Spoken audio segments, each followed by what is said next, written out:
Olá pessoal, tudo bem? Bem-vindos a mais um novo vídeo. Eu me chamo Sudelan de Castro. E os vazamentos, hein?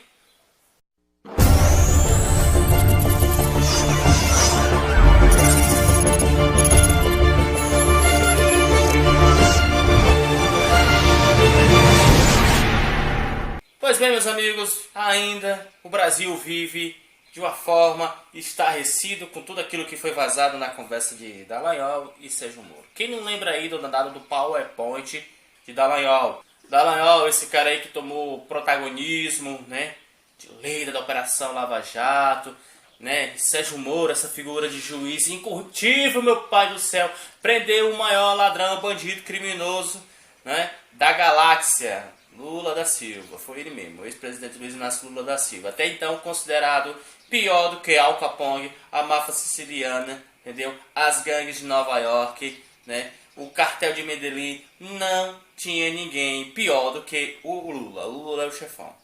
Bom, tirando as brincadeiras que a gente está fazendo uma sátira, o que é que a gente tem com percas e ganhos a respeito de tudo isso? Na verdade, se tem mais percas do que ganho, né? Isso é a verdade.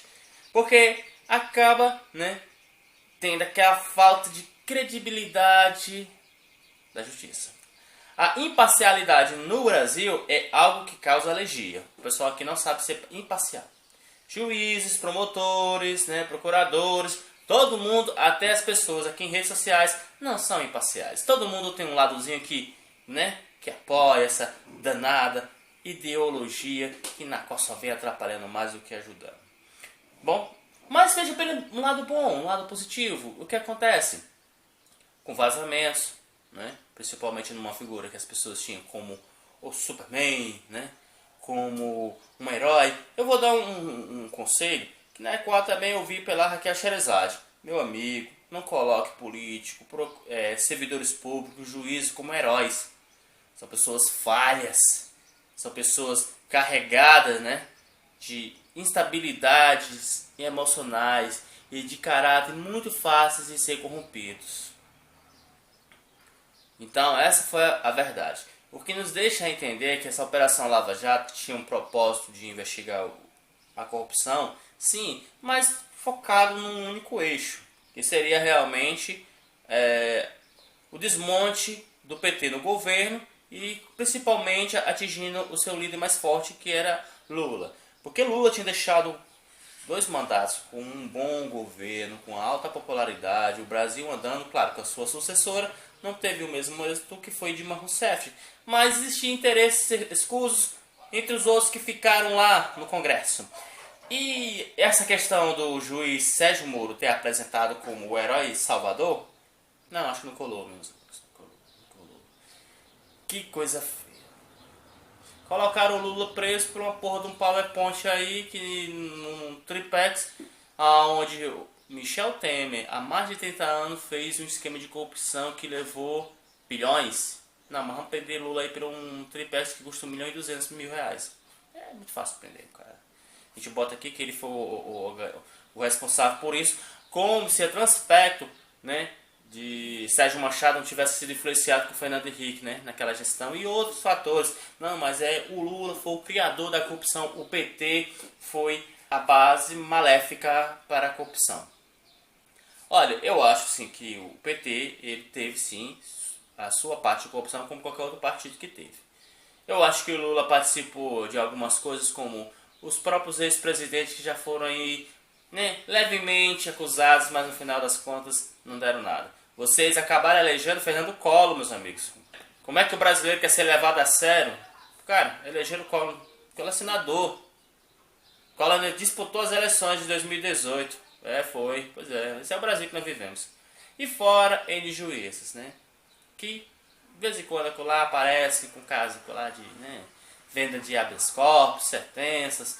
Eu vou dizer que não são todos, não é uma pequena parcela que acaba imaculando, né, o caráter dos magistrados, que são mesmo sérios nesse país e que na verdade não tomam esse protagonismo de ser um popstar, né? Não faz show midiático como o que ocorreu com Deltan Dallagnol e Sérgio Moro.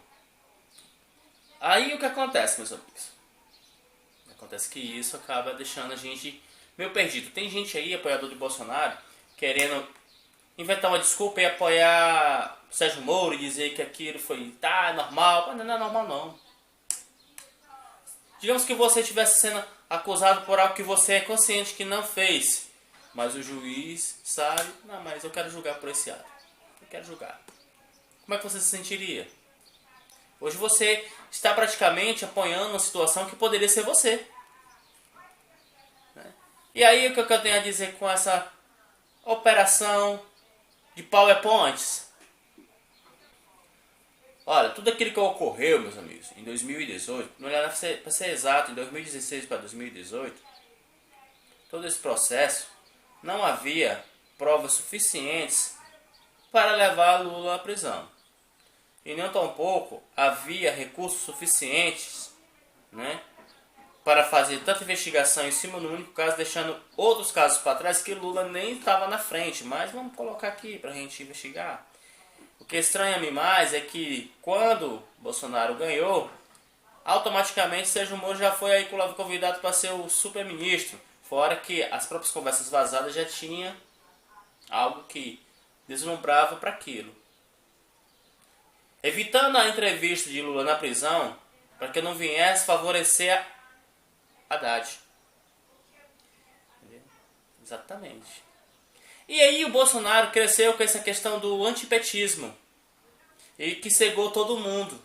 Porque a justiça estava envolvida para um processo, né, de favorecimento a qualquer candidato. Desde que esse candidato não fosse o PT. Claro, pegaram logo quem? A pessoa mais ingênua desse país. A pessoa mais mente capto, sem noção. Bolsonaro. Vocês acham que um juiz inteligente como Sérgio Moro não viu uma oportunidade de chegar ao Supremo? Em vez de subir as escadas, pegando elevador? Isso é a verdade. Ou então, o pessoal da Lava Jato, né, com seus cargos favorecidos, mais umas prerrogativas, porque o padrinho Sérgio Moro já estava lá. E aí o que é que nós temos sobre todo esse resultado? Bom, tudo aquilo que Sérgio Moro julgou, que Sérgio Moro, pessoal, não estou dizendo outros juízes, não outros juízes, que a Operação Lava Jato ela é grande. Mesmo ela estando agora negredida, né, um pouco suja aí com esse vazamento, né, mas ela teve outros braços. Mas tudo aquilo que Sérgio Moro julgou, condenou, corre o risco sim de ser anulado. Gilmar Mendes libera também agora o julgamento de pedido de Lula, né, por suspensão, que aponta suspensão de Moro. Por que eu quero falar logo nisso? Olha, porque o ministro Gilmar Mendes, ele jogou um pedido de liberdade apresentado pelo ex-presidente Luiz Inácio Lula da Silva, que foi do ano passado, praticamente novembro, quando aquilo foi confirmado que ele seria um ministro, o ministro da Justiça de Bolsonaro. Porque os advogados do Lula falavam que tinha imparcialidade no caso do Moro e que ele fez com o intuito de se favorecer na política.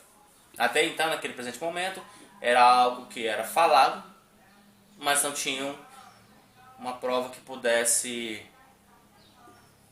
dizer que aquilo não tinha ocorrido. O pedido de habeas corpus do Lula tinha sido dado, né, colocado, e a turma do pessoal lá, na segunda turma, já tinha alguns iniciado os seus votos, como a Carmen Lúcia e o Edson Fachin. E aí ficou os outros para poder dar o parecer final. Nesse exato momento estava de 2-0. Mas eu acho que com esses vazamentos agora as coisas vão inverter. Porque eu não acredito que o próprio Edson Fachin ou a Carmen Lúcia manterão seus votos, né? Porque realmente houve, e é uma coisa que fere a nossa lei, né, do juiz estar envolvido diretamente com esse caso, que deu orientações. Olha, no ano passado, né, o Edson Fachin rejeitou, absolveu o ex-presidente da decisão individual. A defesa de Lula então recorreu por entender que o ministro não deveria ter decidido sobre o caso sozinho, mas sim deixando a decisão para a quinta turma do STJ. Depois a turma acabou julgando o caso e reduziu a pena de Lula de 12 anos e 1 mês para 8 anos e 10 meses. E a gente vai ter agora novos episódios, novos pareceres, que isso corre o risco de ter a nulidade total do processo. E essa segunda turma do STF, que é formado por Edson Fachin, que é o relator do caso, não é? Da Carmen Lúcia, do Ricardo Lewandowski, né? Do Gilmar Mendes e Celso de Mello, esses são os 5 responsáveis. Claro que isso terá uma consequência dos votos de Edson Fachin e de Carmen Lúcia. Sim. Por quê? Porque, meus amigos, a defesa de Lula vai manter o recurso Supremo que tenta anular a primeira decisão do relator. Um dos argumentos é que os advogados não tiveram oportunidade de fazer sustentação oral no STJ, limitando ao direito à defesa. E mais os vazamentos. Os advogados também pedem, nesse recurso, que seja anulada a condenação de Lula sob o argumento de que a sentença proferida por Moro e confirmada por instâncias superiores lhe imputou atos criminosos diferentes dos apresentados na denúncia do Ministério Público Federal. Tá ligado? Então, Lula não será solto hoje não, porque eu acho que provavelmente isso pode ser no dia 25. Por que estudar lá no dia 25? Ora, porque no dia 25 tem aquele julgamento da questão da imparcialidade de Sérgio Moro. E a emenda libera pedidos de liberdade de Lula para julgamentos que ocorrerão hoje, que é dia 11, e no dia 25 de julho pela a segunda turma lá do Supremo Tribunal Federal. E o pedido foi apresentado pela defesa de Lula, ainda no ano passado, como foi dito. E o Sérgio Moro, que era o juiz que atuava na 13ª Vara Federal de Curitiba, quando aceitou o convite do então presidente eleito Jair Bolsonaro para comandar o Ministério da Justiça após, em 2017, foi o responsável pela condenação do Lula no caso do triplex de Guarujá. Muita coincidência. E confirmada a condenação na segunda instância no ano passado, Lula foi preso em abril do ano passado. E as conversas vazadas, meus amigos, supostamente mostrariam que Moro teria orientado, sim, os investigadores da Lava Jato. Por meio de mensagens trocadas pelo aplicativo Telegram, danado Telegram. O site afirmou ainda, né, que recebeu fontes anônimas material e que ainda há mais diálogo, mais conversas entre Sérgio Moro e Dallagnol. E finalizando, meus amigos, eu deixo uma pergunta muito grande. O que estará em jogo quando o STF julgará hoje o pedido de liberdade de Lula e no dia 25? Existe uma crise agora aí aberta, né, na justiça brasileira, entre as conversas de Sérgio Moro e Dallagnol.